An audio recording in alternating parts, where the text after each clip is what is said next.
Hello everyone, here I am on the last day of the year, last year of 2024, with my favourite shirt on and my favourite cat, and ready to talk at last about my books of the year, my favourite books of 2024.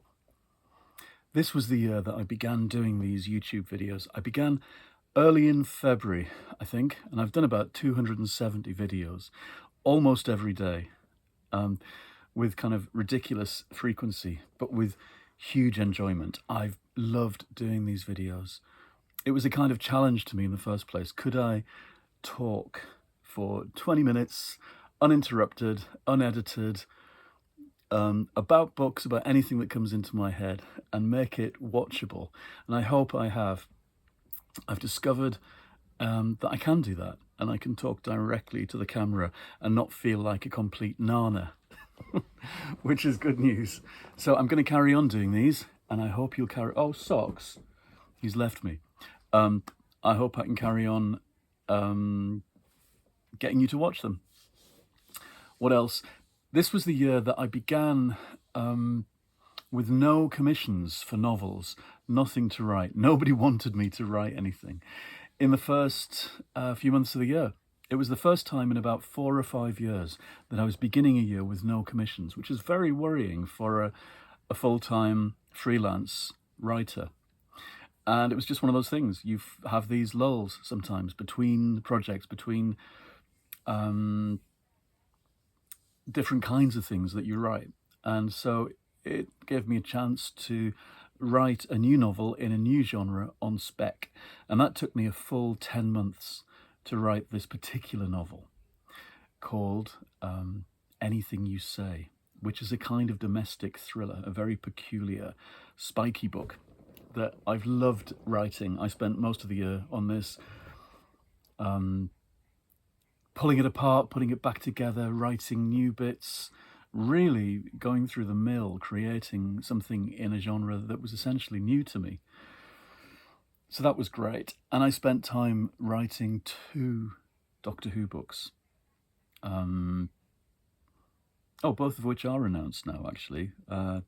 So I can say that there's 2 Doctor Who books coming from me next year. And they were written in the second half of 2024. It was also the year that I got down to painting again. Digitally painting scenes from Manchester, mostly from Levenshulme. And they were glowing with colour. I loved doing them mostly in January, February last year, when it was cold and wintry and snowy. And at one point, I had paintings up in exhibitions, small and large, in about 4 different venues around Levenshulme. And at different points, I had stalls selling my prints and pictures, and I loved doing all of that. So the 3 things that I set out to do for myself, I did.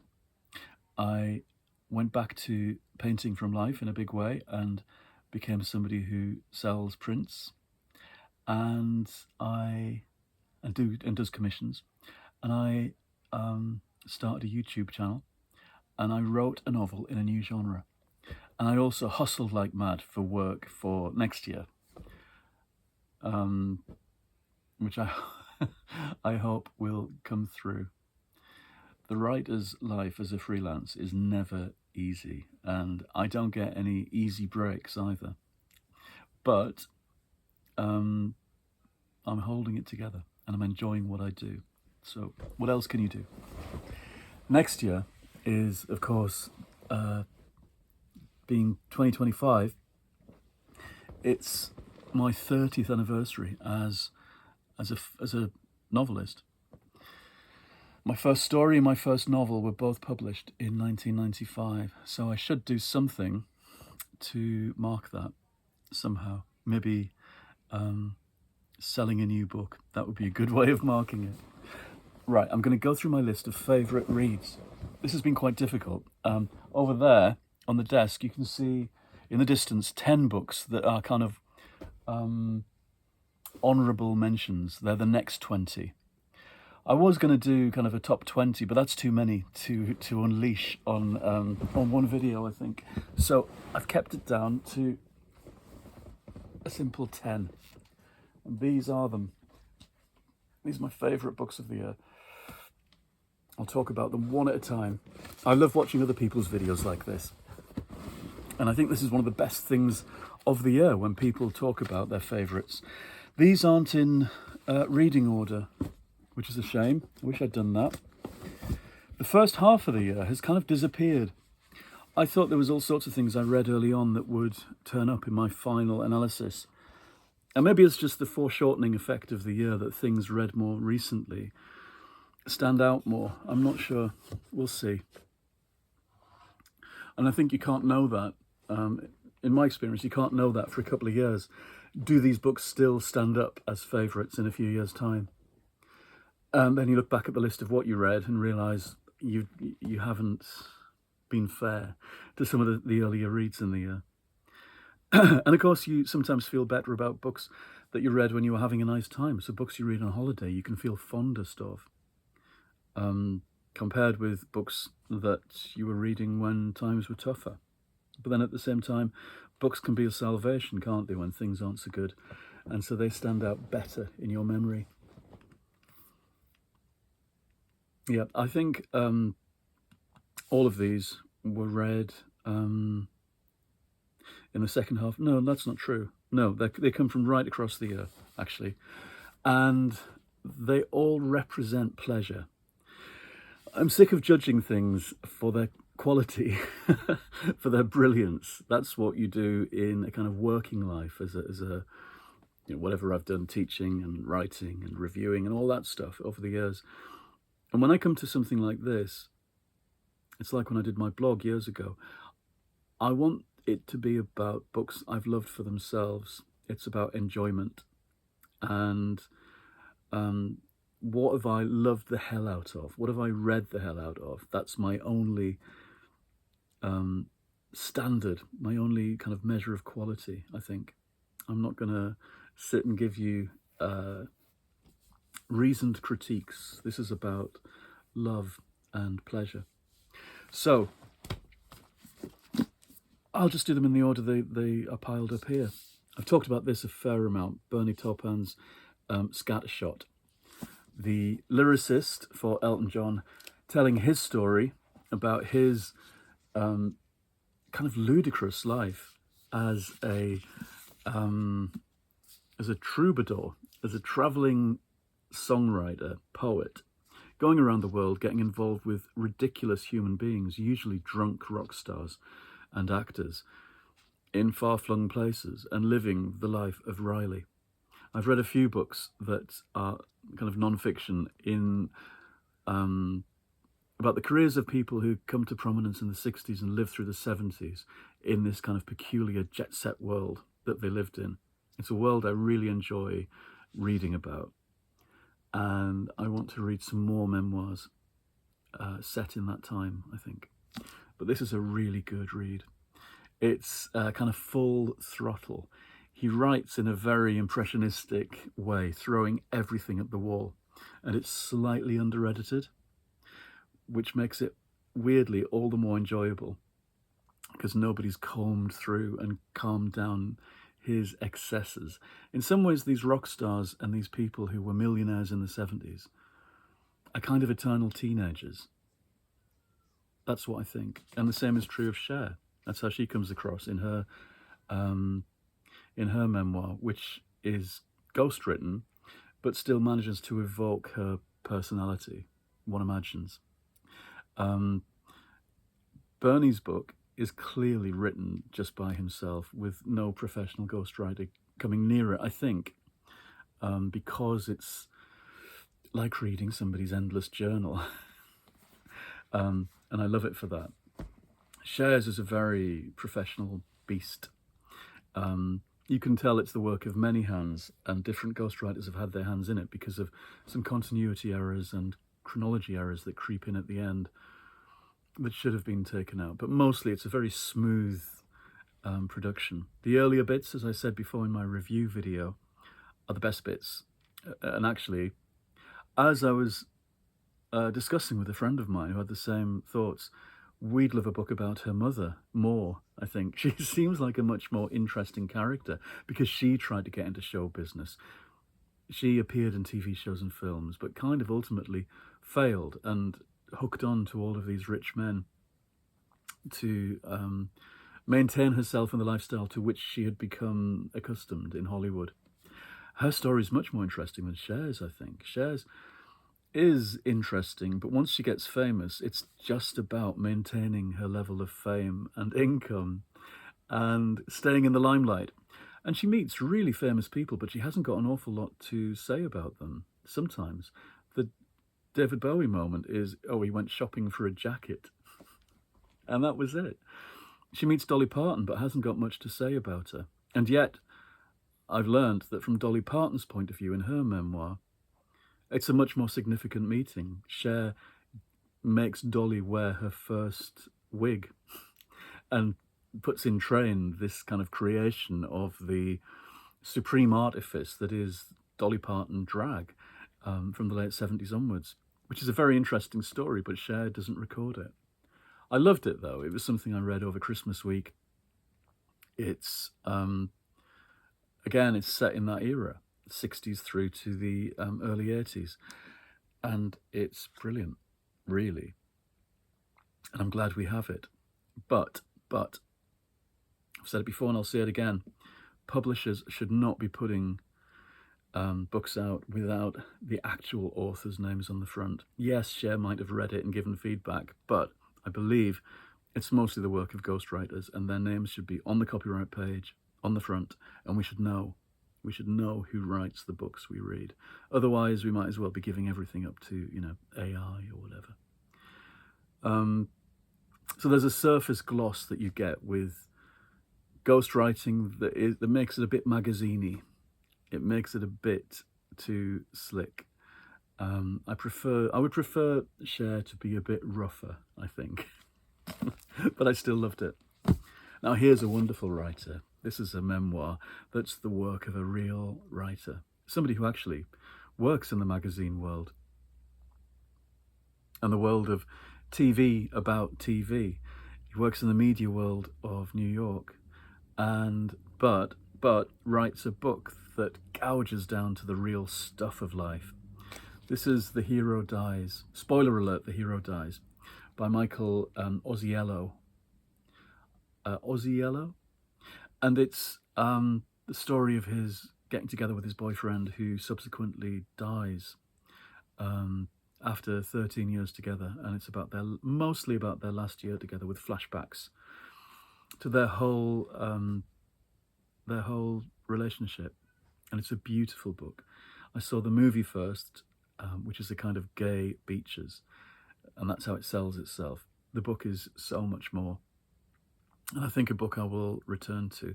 It feels like all the answers are here somehow. The setting up of a gay life together, and two fellas, and creating stuff and creating a career and a life together. It's very moving, and it's the product of a real writer at work. So I hope he writes more. This was a few years ago. I'm late cottoning on to this one, but I would recommend it massively. So we've got 3 non-fiction so far. 4th non-fiction, another memoir that gouges down to the heart of life, and another real writer, Jerry Potter, the Liverpudlian poet, who writes his memoir, his prose memoir, in poetic prose about the 1960s in Liverpool. It's called 6A Blackstock Gardens, about the housing complex where he lived, council flats, where everybody lived hugger-mugger together, and it was a thriving, rambunctious, and sometimes violent and frightening life in this estate in Liverpool. This is my signed copy from when we saw him read, and I think it was actually 2023 when it came out and we saw him do this, and I didn't read it until this year, and I read it very slowly. It rewards very careful reading. It's a tragedy in lots of ways. The deaths of brothers, the harshness of life, the booze and the music, it's all here. So that's my 4th choice and my 4th non-fiction. It's vinegary, and it counteracts the kind of sugary Californian froth of Cher's book, set at the same time, more or less. So these things together creates a reading experience that gives a fuller picture, I guess. Yeah, it's a vinegary book, sour and sharp. Right, fiction.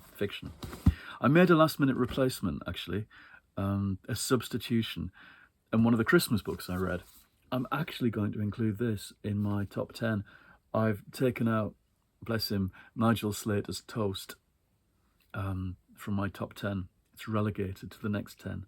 I still love it, but I think there's more for me to read from Nigel Slater, perhaps, and he can wait to be on my top 10.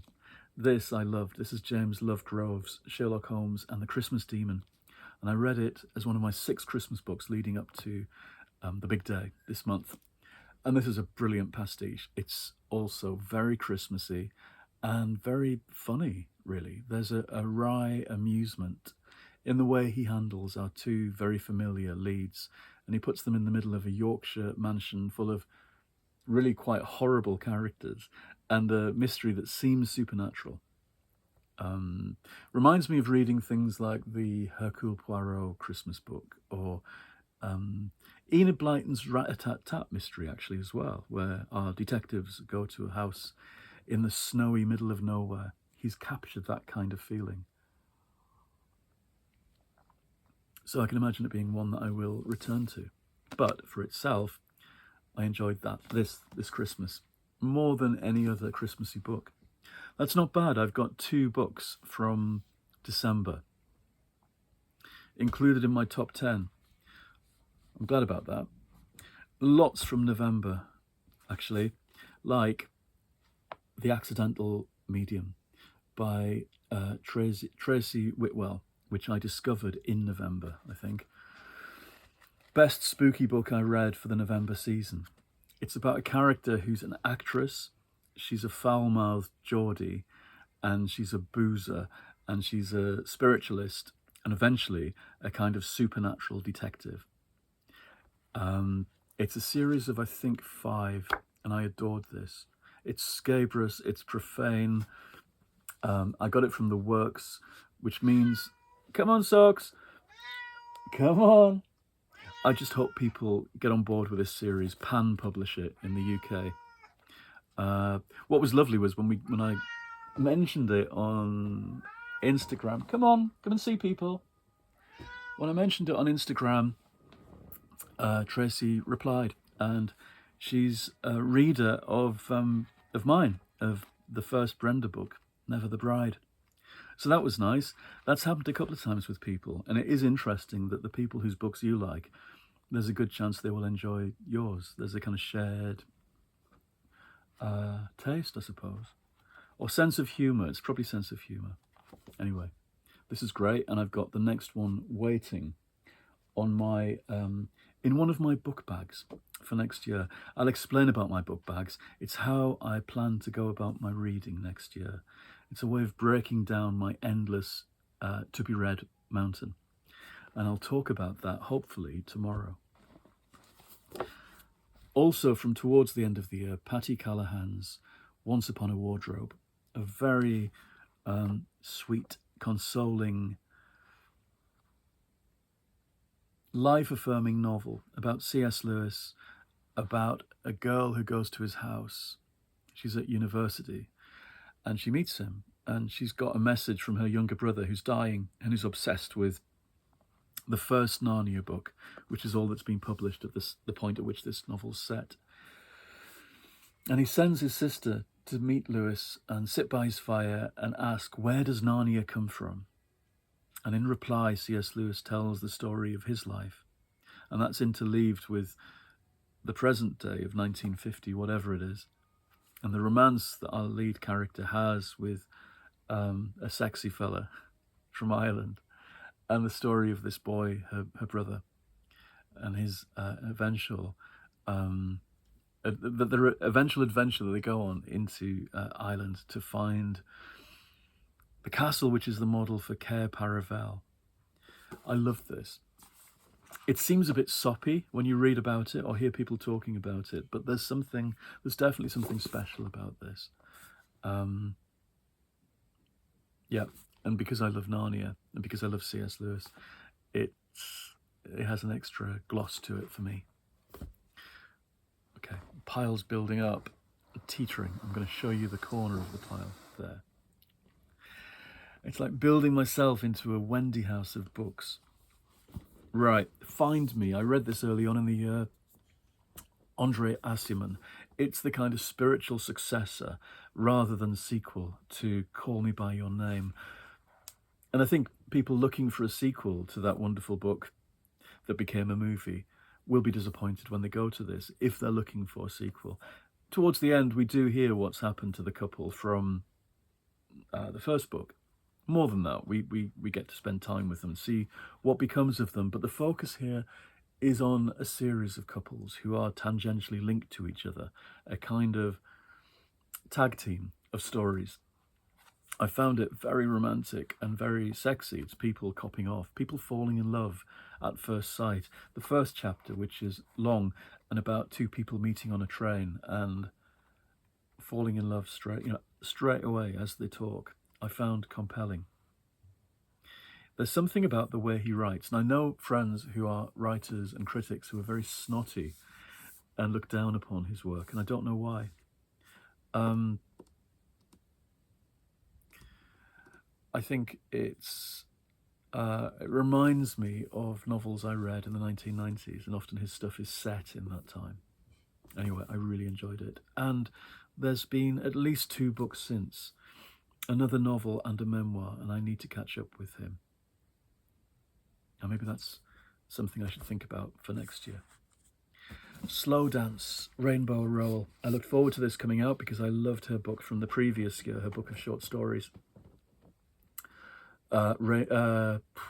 Scattered Showers, I think. This is her novel from this year, and I began it and was disappointed in the first I don't know how long, 50 pages. It seemed like much too slow of a dance, and it seemed like these kind of emotionally crippled,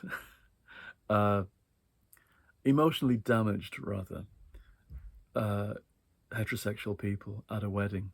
And I'm sick of heterosexual people and their weddings. Can I just say that? I'm sick of all of culture being about weddings and, straight people pretending to be gay people. No, other way around. The queers pretending to be straight people by having their weddings. I'm not bothered about weddings, thank you. But there's much more to this when we get past the wedding and we get the flashbacks and we get the other members of the family coming in, especially the mothers in this.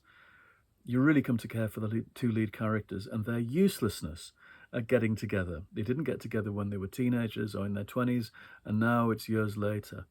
I think what's interesting as well, it's a bit like the Andre Aciman being set in the 1990s. There's stuff in the 90s here that reads so true, embarrassingly true to me. The characters are my age, and so I'm looking down the long lens of a telescope at the past, and I share that past with them. And it became more and more affecting and sweet as I went on, and I was completely involved by the end of it and hanging on to find out what happened, that's what reading novels is about. At its best, it reminded me of my favourite Anne Tyler, which reminds me Anne Tyler's got a new novel coming quite soon at the beginning of the year. February, I think. At its best, she's got that about her. And it's lovely seeing Rainbow Roll flex her wings, really. She wrote stuff that, while I would never call it gimmicky myself, had that about it, in a way. It was stuff about fandom. It was stuff about quirky characters being quirky. Kind of indie movie type situations and characters. This is much duller and calmer and grown up. That's what it is. She's allowing herself to write about slightly dull stuff, which sounds terrible, but actually there's something soothing and there's a truth in novels that allow themselves to dwell upon the mundanity, the banality of life. That's really important. I'm sick of flashy stuff that tries to grab our attention all the time. It's like having a raptor at you all the time. Actual novels, real novels, are things that alert us to the true rhythms of life and the flashes of brilliance that come out occasionally, the flashes of connection in amongst the rest of it. And real novels, I think, recognise that life isn't all, IMAX cinema. I went to an IMAX cinema to see the last Star Wars, and I absolutely hated it because you had to focus everywhere all at once, and eyes don't work like that. Life doesn't work like that. And it all felt like a distraction from the fact that there wasn't much story going on. And I think there's a lesson there for writers in the idea of IMAX cinemas. Too much sometimes is just too much. Now here's something that could have been too much. This massive, massive novel retelling all of the Arthurian legends and then pushing further than they ever went into sequels. Except it wasn't too much. It wasn't enough. Or maybe it was just enough. I spent 2 weeks with this, I think, 2 or 3 weeks, in November and early December. The Bright Sword by Lev Grossman. And it's come out last on my pile of 10, which is good. It was my favourite book of the year. It's a retelling that takes as its focus the story of a boy from Mull who wants to become a knight of the Round Table at Camelot, and he makes his journey down south, has various adventures on the way, kills someone in a fight right at the start, a fight he doesn't ask for, gets to Camelot and finds it ruined. The best days are gone, Arthur's dead, and we find that the only knights are left are the leftovers, the ones who never really fitted in. The gay ones, the trans one, the Muslim one, a cross sorceress who was Merlin's assistant, apprentice. And they become our team, our ragtag team of superheroes. They are like the Defenders as opposed to the Avengers in Marvel Comics terms. Thrown together despite themselves and looking for what happens next. Who is the next king? And through flashbacks, we hear all of the legends that led up to this moment, retellings of all the stories we know from other books. Socks is grabbing me and after my attention, and push on into the next phase. And it's brilliant. It's hugely readable. It's soapy. It's exciting. It's like a massive Marvel movie with all those characters flying in, but it goes much further than that. You believe in all of these. You love them to bits. You know all their backstories and all their foibles and weaknesses and shame, the sources of their shame and pride. Beautiful book I will definitely return to. And it finishes with a very strong political flourish about Britain being, having been the home for immigrants from all over the world forever. And that's what Britain is. And it finishes with a vision of the small boats as our horrible right-wing press describes people coming to this country. They're small boats coming from Scandinavia, in this case. The Vikings coming to give them hell and take over the northeast. But he manages to make this ancient history completely relevant and real now. So something I will return to, and I'm looking forward to seeing what Lev Grossman does next, whenever that is. So there's my pile of 10 favourites. They're quite heavy and they're quite large books looking at it. I've got to find somewhere to put them. The end of the year means I've got to reorganize things slightly. I will stop. This has been half an hour of this catch-up. I will talk more tomorrow, hopefully, at the beginning of the new year, about, stuff, all the plans. I'm going to stop and say Happy New Year and all the best for 2025. Goodbye. I will see you soon. Sorry, that's a terrible noise with the chair on. Goodbye.